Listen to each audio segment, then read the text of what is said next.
Fala galera, tudo bem? Sou Natália Souza, mestre em saúde coletiva e venho hoje comentar algumas questões e dar dicas essenciais para garantir a sua aprovação em toda e qualquer residência na área da saúde, tá bom? Na verdade, não só para residências, mas para concursos também. Então eu trouxe aqui questões novas, questões que foram cobradas recentemente, de um dos temas mais cobrados em prova, que é a parte da história das políticas de saúde do Brasil. No seu edital pode vir como políticas de saúde no Brasil, pode vir como evolução histórica da saúde no Brasil. Então tem vários termos que pode estar lá de forma clara. Mas também algumas bancas podem trazer esse tema de forma subjetivada. Por exemplo, se colocar Sistema Único de Saúde, não tem como você estudar o Sistema Único de Saúde, o nosso SUS, sem entender o que aconteceu antes, ou seja, todo esse processo que nós tínhamos antes de 88, ou seja, antes da promulgação da Constituição de 88 e até agora, né, até os dias atuais.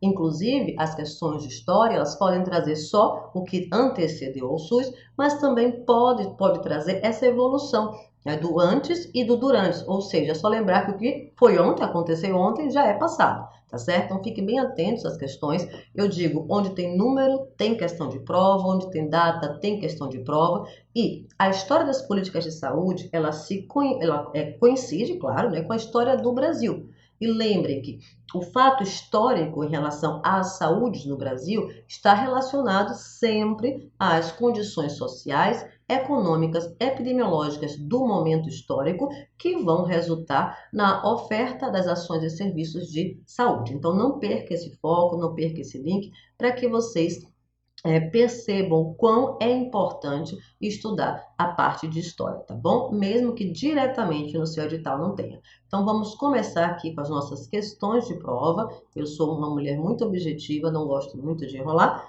Na verdade, não gosto de enrolar. E espero que vocês, né, estudem e entendam que, às vezes, o básico é o fundamental. Então, aqui, nosso tema, anotem na planilha de vocês em relação ao estudo, História das Políticas de Saúde. Anotem na tabela de vocês, isso vai ajudar muito no seu controle das aulas. E aqui nossas questões comentadas, mas não vou só trazer o edital, eu vou trazer também, né, algumas dicas para você gabaritar a prova. Vamos lá, nossa primeira questão de prova, que foi da residência, né, foi cobrada na residência SESI Goiás, para quem ingressou em 2020. A reforma do setor de saúde brasileiro foi um grande movimento que culminou na construção do sistema de saúde atualmente vigente no Brasil.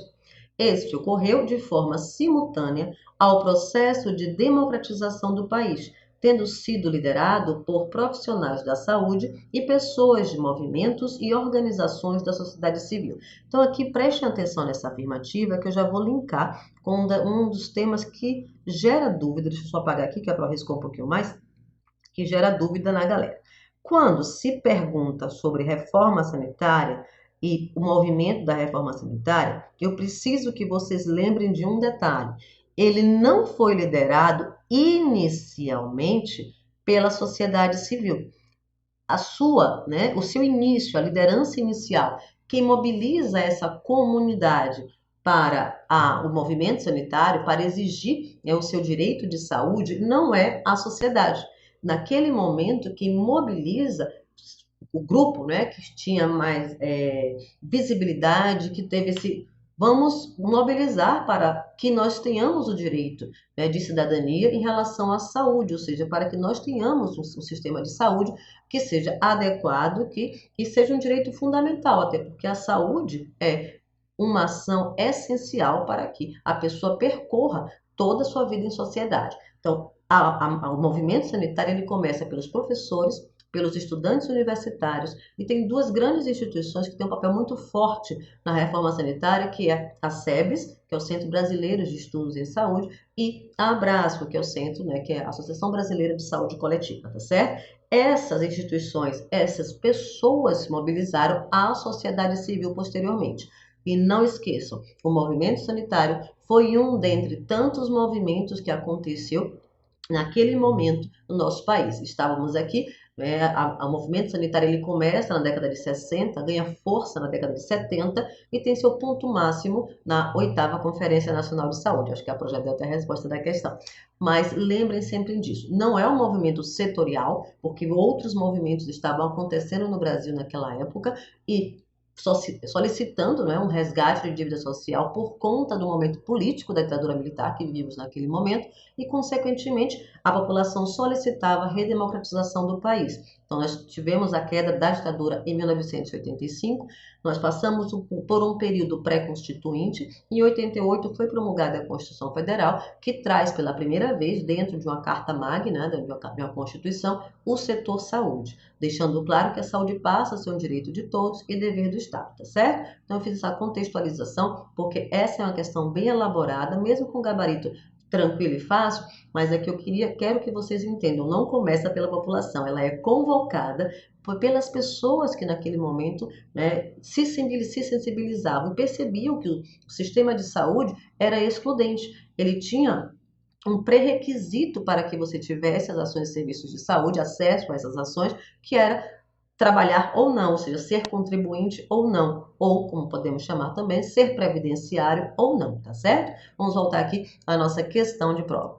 Então, um evento à época importante, então aqui o nosso comando da questão, evento à época importante, pois aprovou o conceito da saúde como um direito de todos. Observe que o evento aprova. Então, observe que o comando aqui é o evento, tá? O conceito da saúde como um direito do cidadão e delineou os fundamentos do SUS. Então, delineie os fundamentos do SUS, ou seja, a base filosófica do SUS, ela é constituída em que evento que aconteceu durante esse movimento da reforma do setor saúde.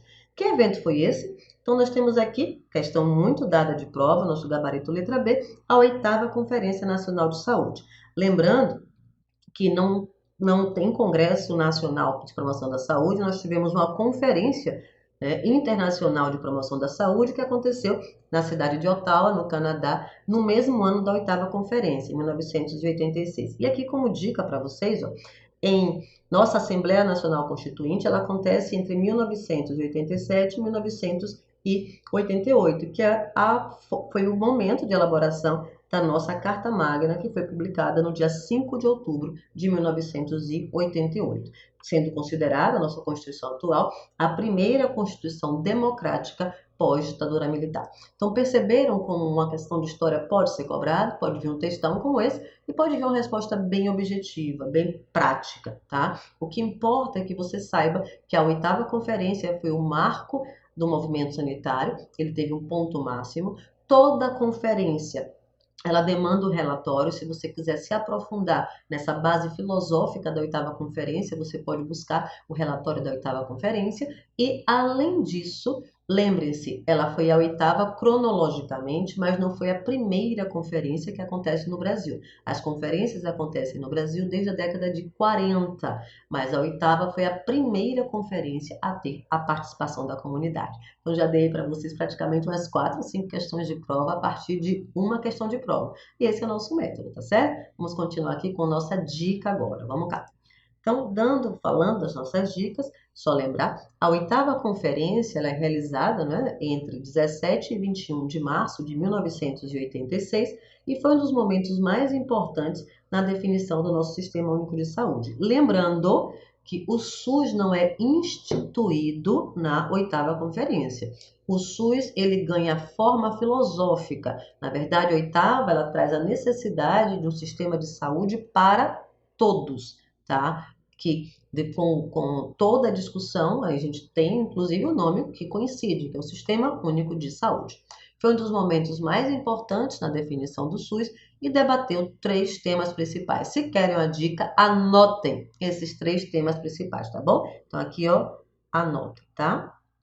A saúde como dever do Estado e direito do cidadão, a reformulação do Sistema Nacional de Saúde, que até então era um sistema excludente, e a reformulação do Sistema Nacional, que a PRO colocou repetido, peço perdão, e o controle social, certo? Ou seja, a participação da sociedade dentro da gestão em relação à cobrança, ao acompanhamento das políticas de saúde, na verdade, como um todo naquele momento, né, a população acompanhando o poder público, mas precisamente na área da saúde, acompanhando a execução das políticas de saúde. Então, fica aí a dica.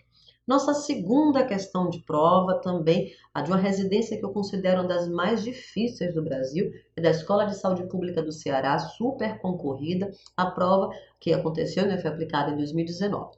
Antes da criação do SUS, a assistência médico-hospitalar era prestada por meio de alguns poucos hospitais especializados, principalmente em caráter filantrópico. Lembrando que nós tínhamos, antes da criação do SUS, uma dicotomia de ações e serviços de saúde. Mas para o que é dicotomia? Uma separação mesmo entre as ações do Ministério da Saúde, que ofertavam algumas ações de atendimento de urgência e também as ações de prevenção e controle de doenças, e a Previdência ofertava as ações assistenciais, mas não para todos, e sim para aqueles que tinham qual pré-requisito? Trabalhar, ou seja, que tinham um emprego formal. Podemos dizer, trabalhadores, também pode cair na sua prova como contribuinte, também pode cair na sua prova como previdenciários. Em todos os momentos que surgiram antes do SUS, desde as caixas de aposentadorias e pensões, lá em 1923, até, né, o Instituto INAMPS, existia um pré-requisito para você receber, né, a assistência médica ofertada pelo poder público, que era ser trabalhador. Após a instituição do SUS em 1988, a saúde sim passa a ser um direito de todos e dever do Estado. Vamos voltar aqui para a nossa questão. Quem eram os brasileiros que tinham direito? Então, aqui a pergunta, o comando é essa. Quem eram os brasileiros que tinham o direito à assistência à saúde desenvolvida pelo nosso Instituto Nacional de Assistência Médica da Previdência Social, INAMPS? Ele é criado em 1977 e colocado em prática, podemos dizer assim, né, colocado e implementado a partir de 78. Ele vem para assumir, né, o espaço que o INPS ocupava. No momento, nós tivemos, inclusive na década de 80, já o Plano CONASP, que também veio para tentar reorganizar a Previdência naquela época no Brasil, mas já estávamos no final da ditadura militar e o movimento sanitário ele alcançou, né, longas experiências e teve como resultado o nosso sistema de saúde. Então, ele nasce aqui em 77, 78 e ele é extinto em 1993. Tá bom? Então fica aí a dica para vocês. Então, quem tinha direito de acesso ao INAMPS? A Pro falou isso na primeira questão, já falou aqui também na segunda questão. Todos os brasileiros? Não. Quem tem direito todos os brasileiros têm acesso ao que nós chamamos de SUS. Os que não tinham nenhum direito, claro que não. Os que podiam pagar pelos serviços, aí seria a medicina privada, ou através de cooperativas médicas, e os trabalhadores da economia formal, ou seja, os trabalhadores formais, aqueles que tinham carteira assinada. Então, nossa segunda questão, eu chamo de presente de mãe. Nós temos aqui, né, gabarito letra D de dado. Então, de acordo com o Brasil, 2002, antes da criação do SUS, na área de assistência à saúde, o Ministério da Saúde atuava apenas, prestem bem atenção, por meio de alguns poucos hospitais especializados nas áreas de psiquiatria e tuberculose. Até porque nós tínhamos, né, um histórico, um legado que veio da Fundação CESP, que trazia, né, como moldes o formato da Fundação Rockefeller norte-americana. Em algumas regiões específicas, principalmente na região norte e nordeste, a assistência médico-hospitalar era prestada à parcela da população definida como indigente, que era aquele que não trabalhava, por alguns municípios e estados e principalmente por instituições de caráter filantrópico.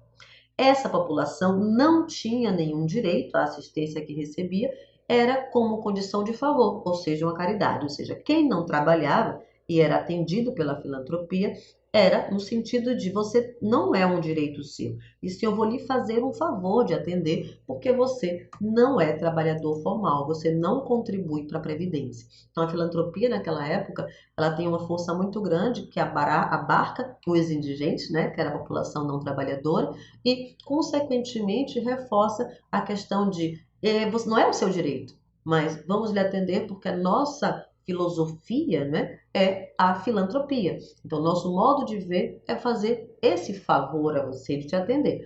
Quem podia pagava medicina privada ou os planos de saúde que já emergiam muito à época.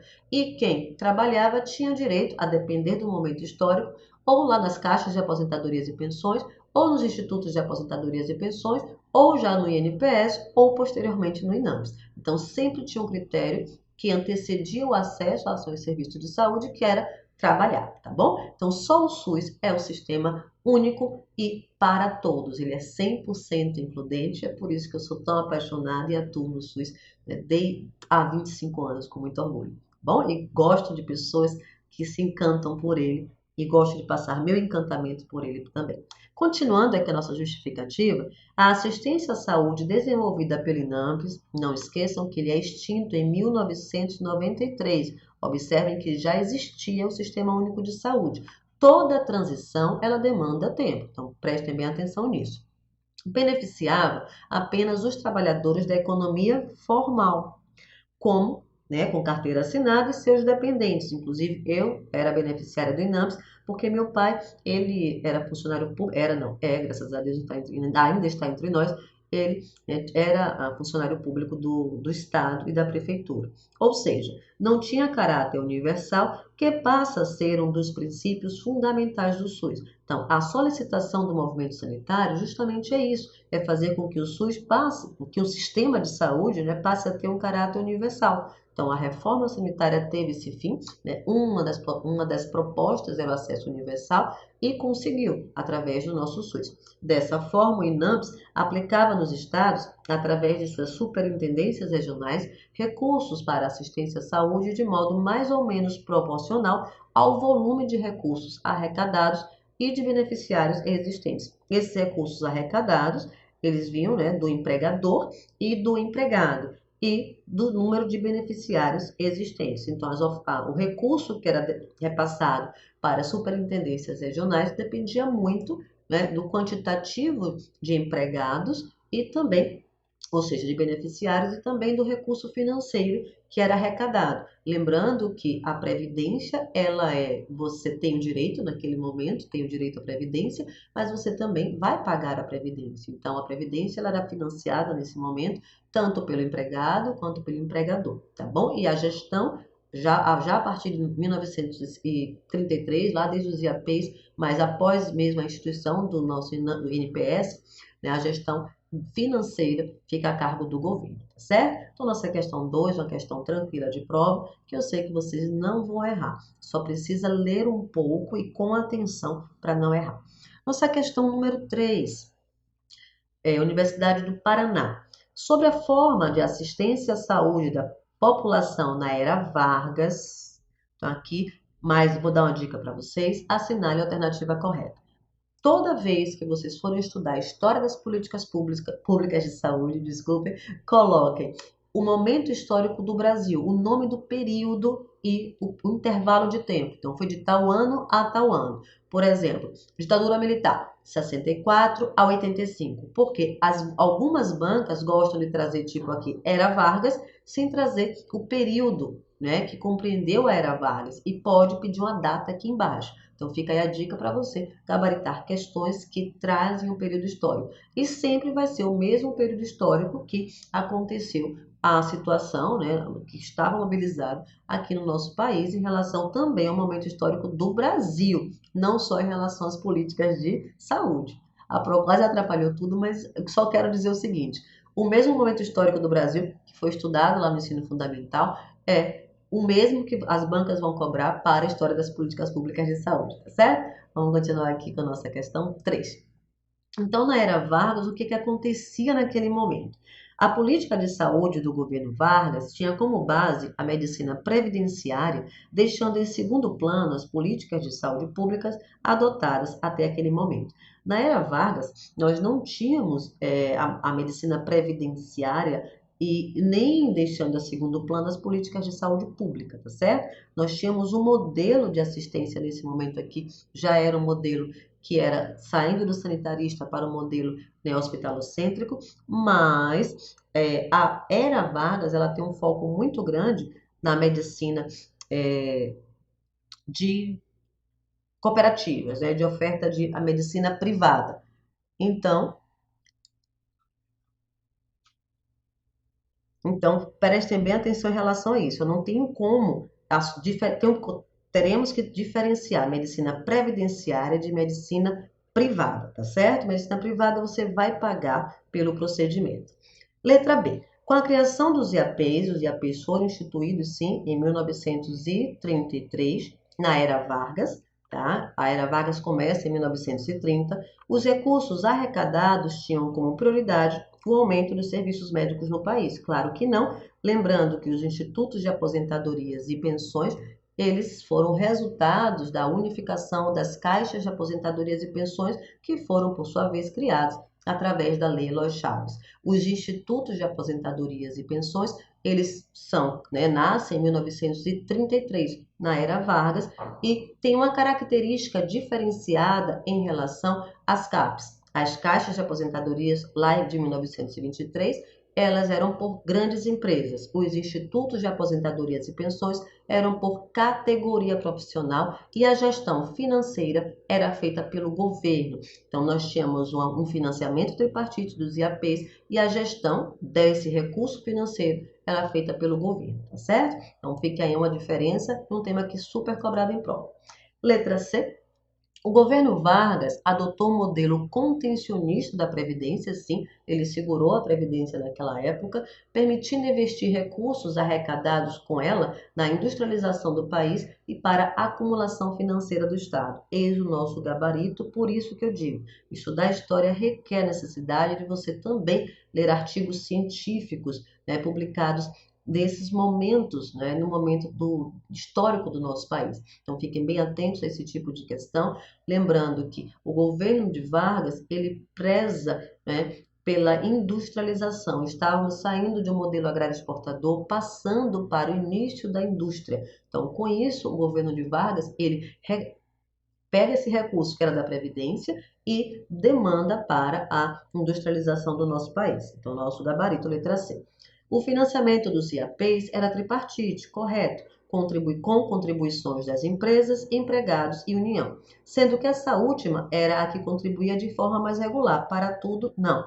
A União, ela fazia parte do financiamento, assumiu a gestão financeira, mas ela não contribuía de forma regular, muito pelo contrário. Por conta do próprio perfil do governo, a União, o governo aqui, ele não faz de forma regular esse repasse de recursos para os institutos de aposentadorias e pensões.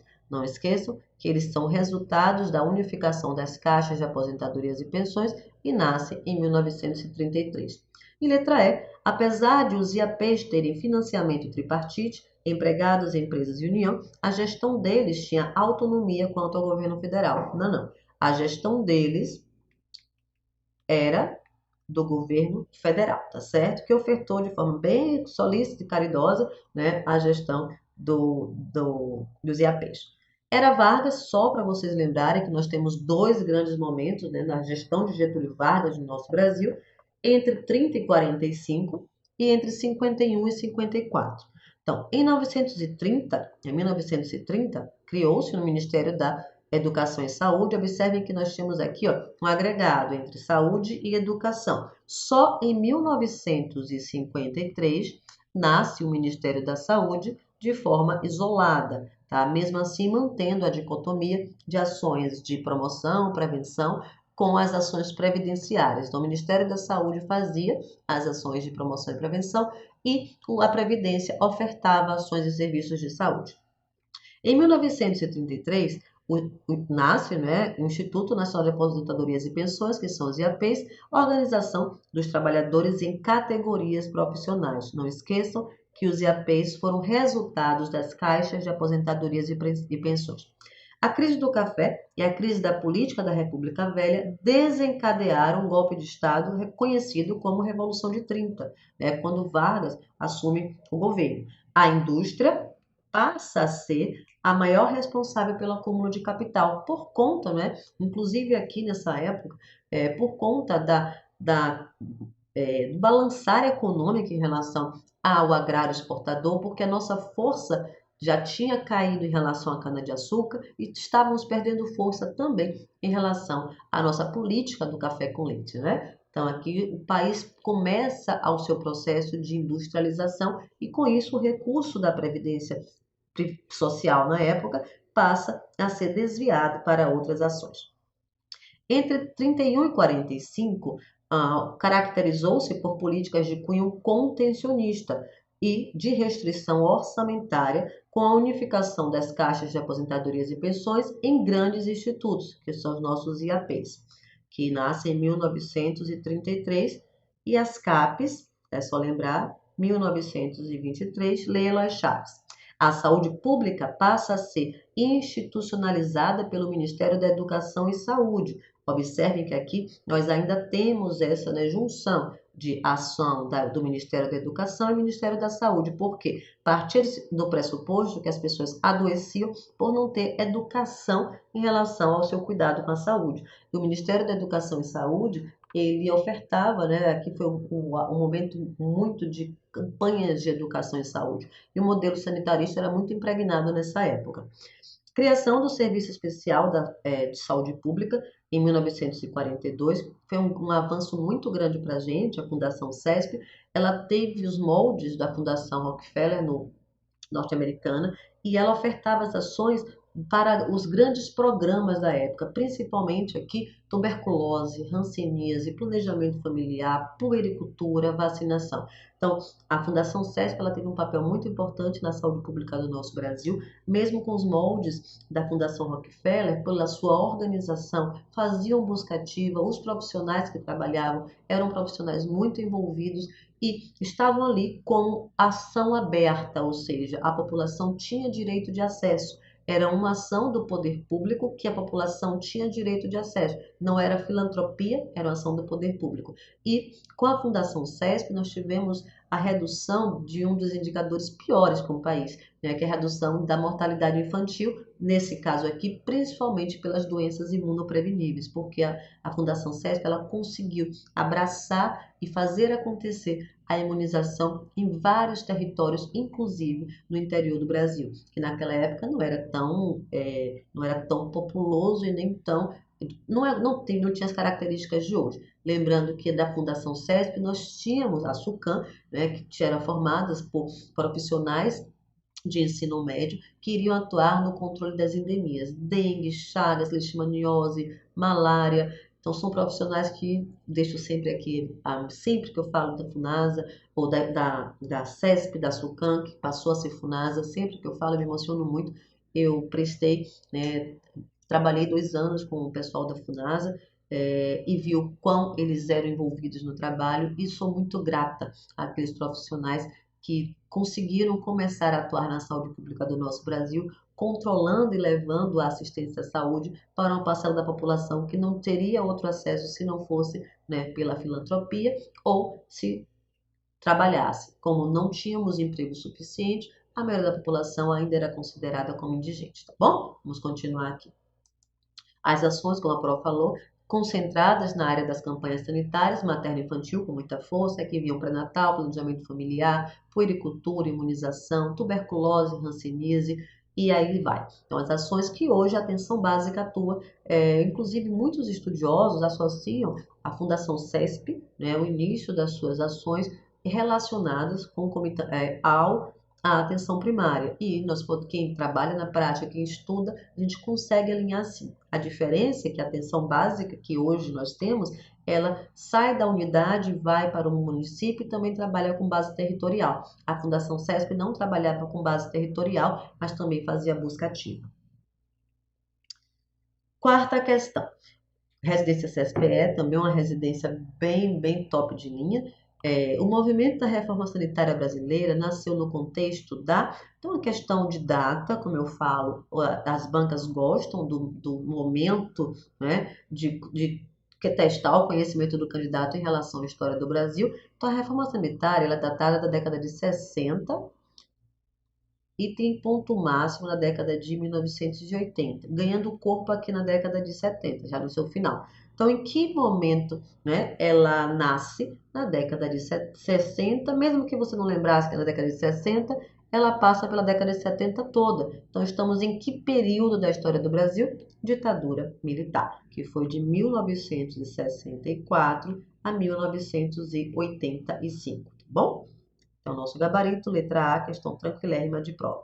Então, a reforma sanitária brasileira nasceu da luta contra a ditadura com o tema saúde e democracia e estruturou-se nas universidades, a Pro falou inclusive isso, né? Quem começa o movimento, no movimento sindical e experiências regionais de organização de serviços. Esse movimento social consolidou-se onde? Na 8ª Conferência Nacional de Saúde, que acontece em 1986, na qual, pela primeira vez, mais de 5.000 representantes de todos os segmentos da sociedade civil, né, participaram. Discutiram um novo modelo de saúde no Brasil. O resultado foi garantir na Constituição, por meio de emenda popular, que a saúde é um direito do cidadão e dever do Estado, segundo aqui, ó, nosso querido Sérgio Arouca, 1998. Então, esse é o contexto da nossa reforma sanitária. Então, nós precisamos sempre, gente, sempre ficar atentos a questões de dados. Então, eu peço que vocês fiquem atentos aos períodos históricos versus questão de prova de residência.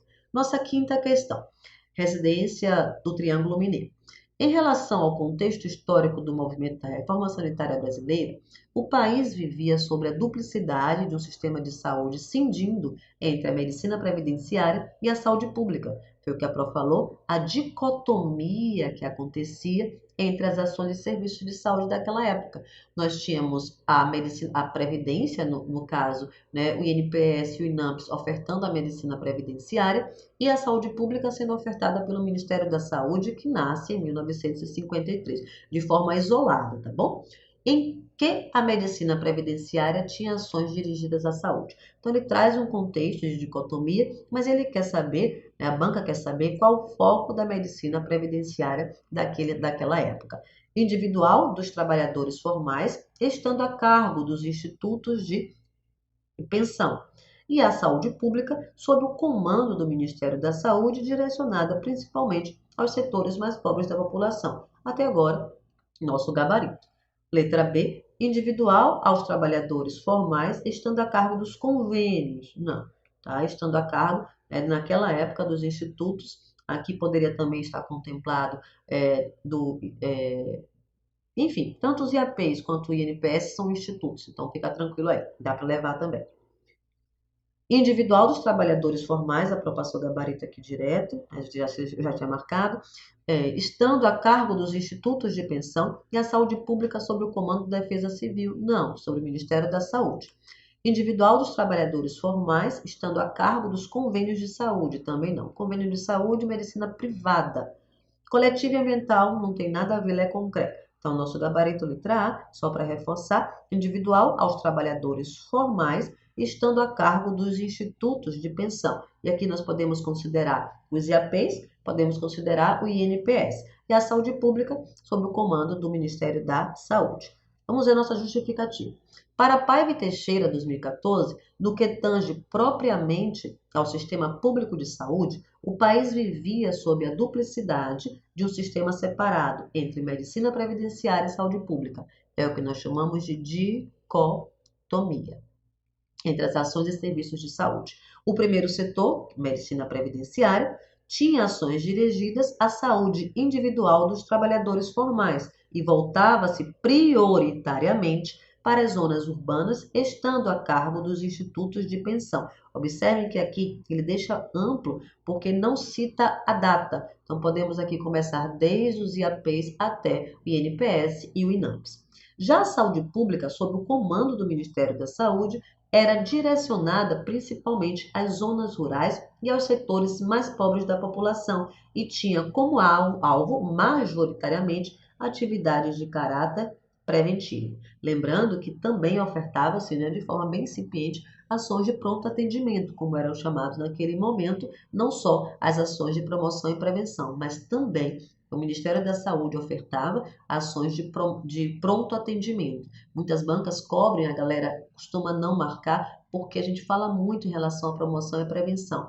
Mas o Ministério da Saúde, antes da criação do SUS e com essa dicotomia, ofertava sim o pronto atendimento, ações de promoção e prevenção, principalmente das endemias e das epidemias, e com a Fundação CESP, daqueles itens que nós já falamos, né? As linhas de cuidado materno-infantil, tuberculose e hanseníase prioritariamente, e o grande avanço da gente, a imunização, que conseguiu, né, com as ações de imunização, o país conseguiu reduzir, pelo menos foi um dos únicos indicadores que nós conseguimos reduzir em relação aos indicadores mais tristes que nós temos, que é a mortalidade infantil, tá? Por doenças imunopreveníveis, mas aumentava-se também a mortalidade por doenças da pobreza, como fome, desnutrição, né? E as doenças diarreicas, as doenças respiratórias. Então, a gente ganha um grande avanço em relação às doenças imunopreveníveis por conta da historicidade da Fundação CESP e do seu know-how. Tá? Eram profissionais muito habilitados e muito envolvidos no trabalho ali, né, com a comunidade, tá bom?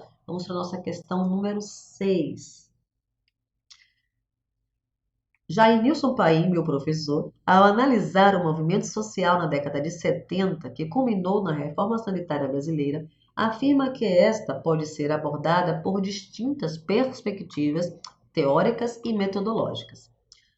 Assim, a reforma sanitária tem sido admitida como política pública de saúde, como componente de uma política de proteção social, como reforma setorial ou como reforma social, que expressa certas relações entre saúde e a estrutura da sociedade.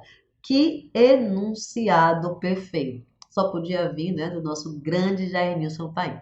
Então, na verdade, eu vou deixar vocês na expectativa e eu volto com essa questão no nosso bloco 2 desses comentários. Então, fiz até a questão 5, li o enunciado da questão 6. No próximo bloco, a gente volta dando continuidade a partir da questão 6 do nosso queridíssimo Jairnilson Paim, tá certo? Fique com Deus, muita paz, beijos no coração. A gente volta.